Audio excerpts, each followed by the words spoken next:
Welcome to Commanders Daily, everybody. It's your one-stop shop for everything going on with the Burgundy and Gold. I'm Bob Matthews. Don't forget, hit that like and subscribe button so you don't miss a day of it. All right, we are just about ready to go with the veterans. Vets report to training camp tomorrow. Big question is, will Terry McLaurin be there? Well, Jeremy Fowler of ESPN reporting over the weekend that Terry is not going anywhere. He says that the Commanders want him there. He wants to be there. All of the stuff that we heard last week, yes, was frustration, but there is absolutely no doubt in anybody's mind that Terry is going to be the starting wide receiver week one of the season. So what does a deal look like? Probably somewhere around 3 years and 30 to, I would say probably $32 million a year.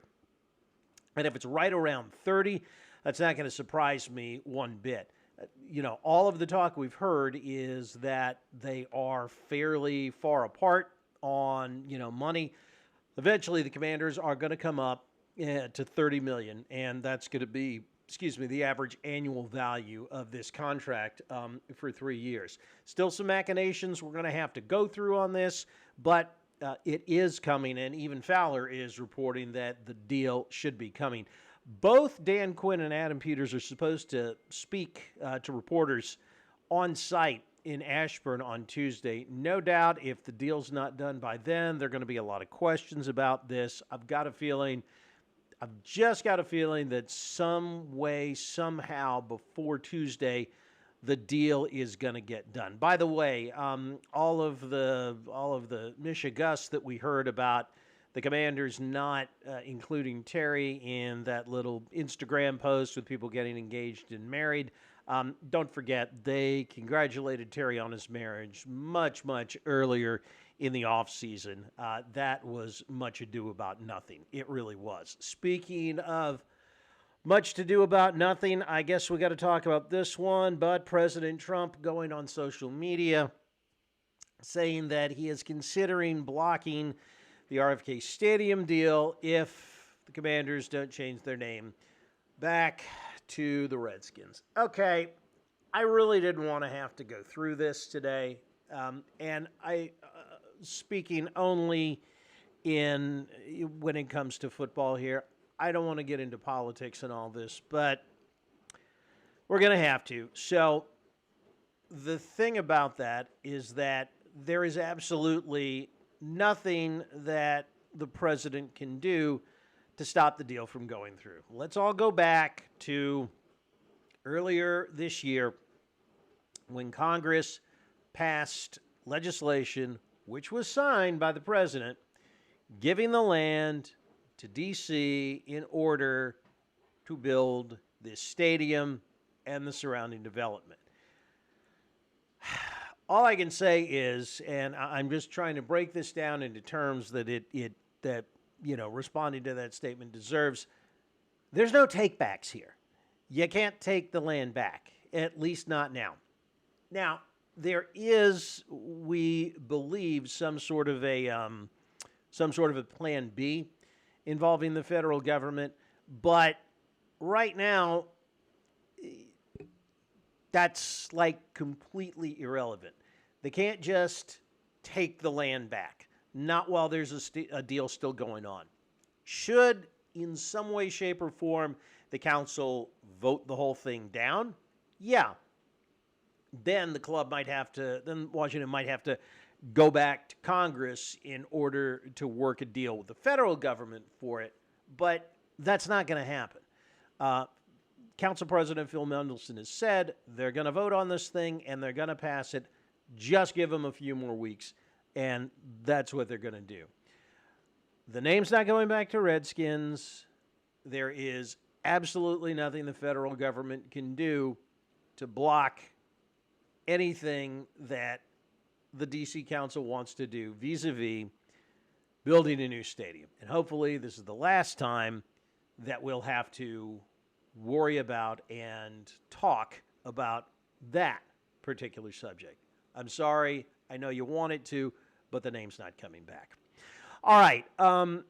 Let's talk about something a little bit more tangible and a little bit more positive and constructive. And that is, can the Commanders win the NFC East this year? And that is, a definite possibility. Was looking at a couple of articles having to do with that, and when you think about it, if history is our guide, then yeah, the Commanders have an excellent chance of winning the East this year. Most importantly, you have to remember that nobody has repeated as NFC East champ since the early 2000s. I believe it was 2004. That was the Eagles when it happened. But if the historical trend holds, then the Eagles will take a step back this year. So where does that leave the division? That leaves you with three choices: Washington, Dallas, New York. We know that the Giants are a dumpster fire. We know that the Cowboys are going to underachieve this year yet again, because they always do. Could leave Washington in the position of, being the default winner of the division. Now, I know things have to play out on the field and everything, but yeah, for people saying Commanders possibly the favorites to win the NFC East, I still make the Eagles the favorites right now, but it is not going to surprise me, just, again, given the historical trend of the division, if once again this year we have a division winner that was not the division winner the year before. Finally, let's get into the mailbag here. You know how we are. We love the fact that you guys drop comments in the comment section. Anything about this today you want to comment on, please give it in there. Please put it in there. We appreciate it. Some of the comments that we have gotten this week on how the offseason is going, how Terry is going, and the negotiations and all that, we really appreciate. And shout out to a couple of folks that we have in the comment section from the last episode on Friday. At Neo13, Suzor16, respect from West Michigan. Neo, thank you very much. Let's see. At Devin Hardy. Glad we're getting the players done so we can start working with no distractions. Let's get Terry done, and then it's down to business for us. Thanks for the informative info on our beloved Washington football team. You are most welcome, Devin. I am happy to do it, and I'm glad that you're enjoying it, and I hope that you guys are looking forward to one heck of a 2025, because I think this one is going to be really good this year. All right, that's going to do it for us. Next time we talk to you, the vets will be in camp, and we will have our first training camp report. Yep, here it is. We are ready to go. Push the button. It is go time. Talk to you tomorrow. Remember, like and subscribe, and like the wise man once said, if you're out on your bike tonight, as always, do wear white.